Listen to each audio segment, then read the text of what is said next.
Hey, what's up everybody? tootalltoby here, and today we've got a very special tutorial because this is a model that you can model and then 3D print and turn into a functional 3D print. So let's get into it here and we'll talk about how to create this model. This is a tier 5 model, so this one's gonna take a little bit longer than some of our other tutorials. We're gonna try and speed through it as quick as we can, but still share some good tips and tricks. So we're gonna start out here by going to tootalltoby.com. We're gonna sign up for a free account and then we're gonna click here to get started. And here we see we've got a repository of over 140 2D to 3D challenges where you can try to turn a 2D drawing into a 3D model to practice your CAD skills using any 3D CAD package. And we've got about 20 challenges in here that are free for anyone with a free tootalltoby account. And then if you really like what we're doing with the app and you want to support the channel, you can sign up for a premium membership and that will unlock the entire library. Well, one of these challenges that's totally free for everyone is this one here, 250202. So I'm going to say click here to practice. We can see that 47 people have completed this model so far. And we can see we're going to be tested on skills like rib and shell and no symmetry and thin walls. So let's go down here and say click here to begin and go. What is the mass of this part in xxx.x grams? So we are going to be challenged to take this drawing and turn it into a 3D model. And before we get started, I think it's always good to take a moment and just kind of come up with a game plan. Now, like I said, this is kind of a special challenge because the last model we created was 250201. That was the shelf, and that can be printed out as well. And once you print out both of these parts, you're going to have a functional 3D print. You're going to have a really cool soap dish where you can put a little bar of soap on top, and then there's even a fluid drain here so you can drain out anything that kind of gets trapped on the bottom, and that way your soap doesn't get all slimy. And so when it comes to the construction of this model, I think that the best place to start would probably be on the top plane with a simple rectangle here, 100 by 64. And even though the model doesn't have complete symmetry, I think it's symmetric enough that our origin can be located right here, right at the center of that rectangle. So that's going to be our first feature. We'll take that feature and we'll extrude that up to a height of 25 millimeters. And then once we've got that shape, I think the next feature would probably be these corner fillets here. So 4 fillets with a radius of 20, and we'll follow that up with this fillet here, this radius of 12 millimeters that runs along the entire bottom of the part. Now, once we've got that geometry in place, I think the next feature we could add would be the wall thickness, the shell. So we'll do a shell feature and kind of remove the whole top of this model. And then we should be ready to create this cut here, to create this cut for the lower shelf so that this, this green part can fit on top once we 3D print both of the parts. Then we could add a rib here going across the middle, a simple rib here. We'll add this cut and we'll create a pattern of this cut. And then I think all we need to do is add this fluid cutout here, add some fillets, and we should be all done with this model. So I know that we took a minute or two there to kind of come up with that game plan, but I just think it's always good to come up with a game plan. And I think that if we can stick to that game plan, it's going to make the modeling part go that much smoother. So if you agree with that and you like the idea of coming up with a game plan, take a moment, hit the like button on this video. I'm going to move this drawing over onto my second screen. I'm going to bring up my keyboard cam so you can see all my keyboard shortcuts. And we are going to try to model up this part in Onshape. I'm going to say create document 25-02-02 space soap dish base. And I'm going to create this as a public document. So if you ever jump into Onshape, you can just search the public space and you can see how I built this model. Make sure you go up to your hamburger menu up here in the corner and just make sure that you are working in millimeters, which I am in this case. And then I'm going to choose the S key on, I'm going to click on the top plane, S key, sketch, N key to get normal to, S key, rectangle, single click the origin, move my mouse, single click again, let go of my mouse, 100, enter, 64, enter, and boom, there is your first sketch. That's what you want your first sketch to look like. Nice and simple rectangle centered on the origin. I'm going to press the S key, go into the extrude command, and this extrude is going to be 25 millimeters. So I'm going to type in here 25, enter to update the preview, and then enter again to finish the command.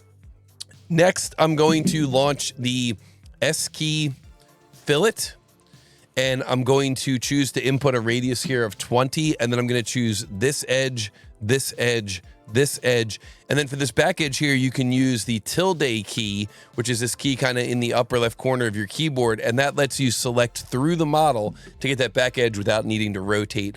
learn how to use select other, learn how to use that tilde key. It's a huge time saver in Onshape. So now I'm going to press the S key, jump in the fillet command again, tab, tab, tab, 12, enter, pick this lower edge here, enter, and boom, we're done with that command. Now we've got the brick with the fillets on it. Let's jump into the shell command. Shell, 4 millimeters, enter, and then I'm going to choose, 4 millimeters, enter, and then I'm going to choose this face here and hit the green check mark. Pretty straightforward, the shell. We're just doing a shell at 4 millimeters and removing that top face. Now what we're going to do is we're going to convert this group of edges all around the top. We're going to turn those into sketch entities on this face. So we're going to pick this face here, S key, begin a sketch, right mouse button on this edge and say select tangent connected edges. That goes around and gets all the edges that are connected tangent to that upper edge. And then we're going to click this button here, use project convert. And when you do that, use project convert, is very useful because it takes all those entities and turns them into sketch entities. And what that means is now I can just do a window to select all those entities, and then I can choose offset. And for the offset command, what we got is this white arrow here that you can click on, and that flips the direction of the offset. So currently I'm offsetting in by 5 millimeters. Well, I want that to go out. So offsetting out. And then when you left mouse button in the background, you see it's got the green check mark on the left mouse button. So when you left mouse button in the background, then it says, how far do you want that offset to be? 2, enter, and you're done with that command. There's your offset geometry, and that is what that next sketch should look like. So once you've got that sketch in place with that offset geometry at 2 millimeters, you can do S key extrude, and this one's going to be a remove, and that's going to go down to a depth of 10 millimeters. That's how far down that shelf goes. So 10 millimeters, enter to update the preview, and then enter again to finish the command. So that takes care of that kind of lower shelf area, and that's where we're going to sketch the geometry for the rib. Now the rib geometry is really simple. So you could right mouse button on this face. So this face here, right mouse button on this face, and you're going to say new sketch, or you could left click on it and press S key sketch. Just showing you some different ways of doing this. N key to get normal 2, S key to create a line. And all you need to do is just click here, move your mouse up a little bit, click again, and you're done. That's it for that sketch.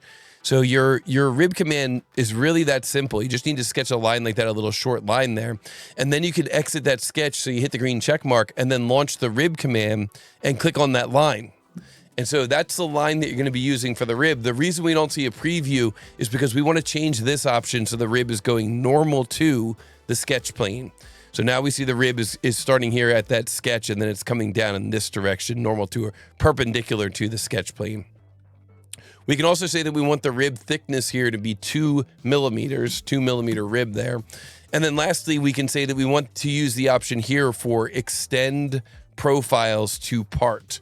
So when you use that option, you'll see that the rib not only starts here where the line is and goes down, but it also extends in this direction and also in this direction. So extend profile to part. Oh yeah, that looks good. If you like the way that rib looks, be sure to hit the like button on this video. And so that gives us the geometry for the rib. We hit the green check mark and boom, we are done with that geometry. Pick this face, begin a sketch, S key, begin a new sketch. And this sketch is going to be of a circle, so you can single click the circle command here. You can come out here onto the screen, single click right here, right at the midpoint, single click, move your mouse out. This has a radius of 5, so this is going to have a diameter of 10 or 5 times 2, either way. And now we're ready to take that geometry and S key extrude. But we don't want to take the whole circle and extrude it, so you can press the space bar. So we don't want that whole circle. We just want this upper half of the circle. So you left click on that upper half. There we go. And we don't want this to be an add. We want this to be a remove. So you choose remove here. And then for the depth of this circle, you could just say you want this to go up to face and then pick this face here on the other side of the rib. There we go. Taking that half circle and cutting that through the rib. That looks good. We hit the green check mark, and now we're ready to create a pattern. We did this in the last exercise when we were making all those holes. So we click the linear pattern command. This is going to be a feature pattern, and then your feature is going to be this extrude 3, the extrude that we used to make that half circle hole. The direction is going to be this edge right here, and then the distance is going to be, let's look at the section view, 14 millimeters. There's going to be 2 instances, and we're going to make this centered. So we actually end up with 1, 2 in this direction, and 1, 2 in this direction. So that's how that option for centered works. So you actually, even though it says 2, you actually get 3. And if you said 3, you would get 5. It's a little bit weird, but just practice it a couple of times to get used to it. And then finally, we're going to use this option down here for reapply features. That way our end condition solves correctly for up to face. So we hit the green check mark and boom, there we go. That gives us that set of 3 holes. So we're just about done with this model. All we need to do is cut that hole for the fluid drain. And that's gonna be on a plane which is 6 millimeters up from the top plane. So you right mouse button on the top plane, you say offset plane, you say 6 millimeters.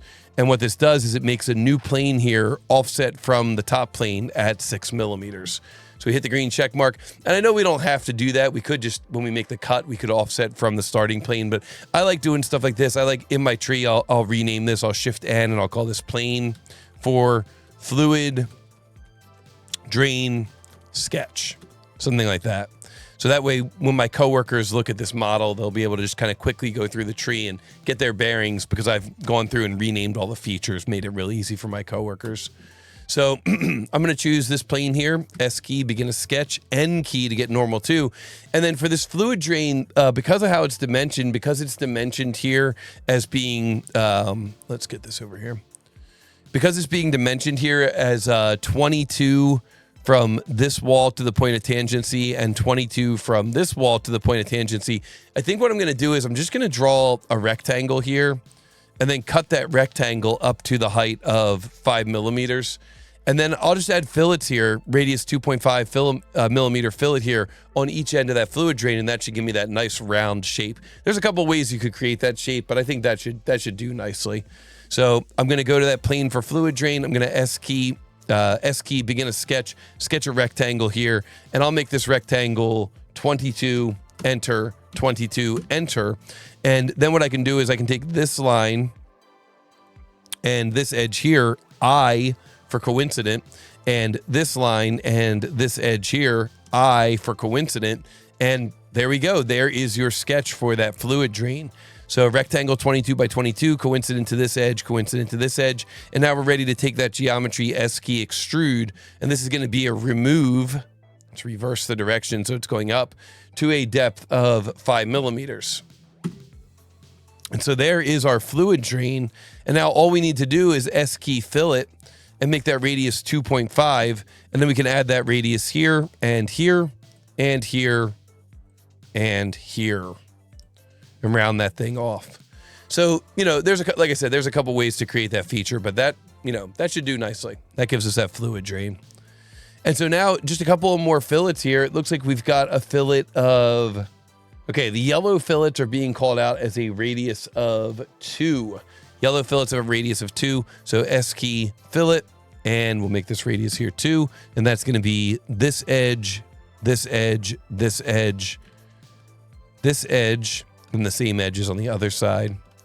This edge, this edge, this edge, and this edge. That's your radius of 2. And then I think the final fillet is just going to be the full round going around the top, which means it'll be a radius of 1 on the inside and the outside. You could do it with a full round. You could also just do it with a 1 millimeter radius. It might be a little faster. So I pick that inside edge, pick that outside edge, and because of tangent propagation, that wraps around the entire model, gives us a full round fillet. And guys, I think that's it for this model. I'm going to press the P key to hide my planes. I'm going to do the final spin. I think we got everything in that model. And so now what I'll do is I'll go to the name of the part down here, right mouse button, edit appearance. We'll make this appearance a little bit more matching of what the customer is giving us. Customer always likes it when you match up with what they've given you. Maybe like a lighter blue there. Yeah, that looks good. And then finally, I'll right mouse button on that part, and I will go here to assign material. And we're going to give this the TTT custom material of 1060 aluminum. 1060 aluminum. I like that. And so now we can go down here kind of behind where the clock is, click on this button to get our mass properties. Mass properties, we click on this part, and we're coming up with a mass here of 101.4 grams. So let's go over here into our answer box, and 101.4 grams. And yes, we did it. We got it correct. And there you go. Congratulations. This answer is correct. I'm going to submit this and get 1 point on the community scoreboard. And let's see how we did compared to the field. So 48 people have completed this model, and it looks like the average time, it's a tier 5 model, was 20 minutes and 18 seconds. We were able to do it in 13 minutes and 59 seconds. Very nice. Very nice. So I always try to do it a little bit faster than the average time. But of course, if you ever wanted to try again and improve your time, you can use this button here. You can try again and improve your time. So I hope you guys enjoyed that tutorial. If you did, be sure to hit the like button. Be sure to leave me some comments down below. Be sure to subscribe to the channel. And if you want to continue to support the channel, be sure to visit tootalltoby.com, sign up for Practice Models, and sign up for Practice Models Premium. And I will look forward to seeing everyone in the next Too Tall Toby tutorial video.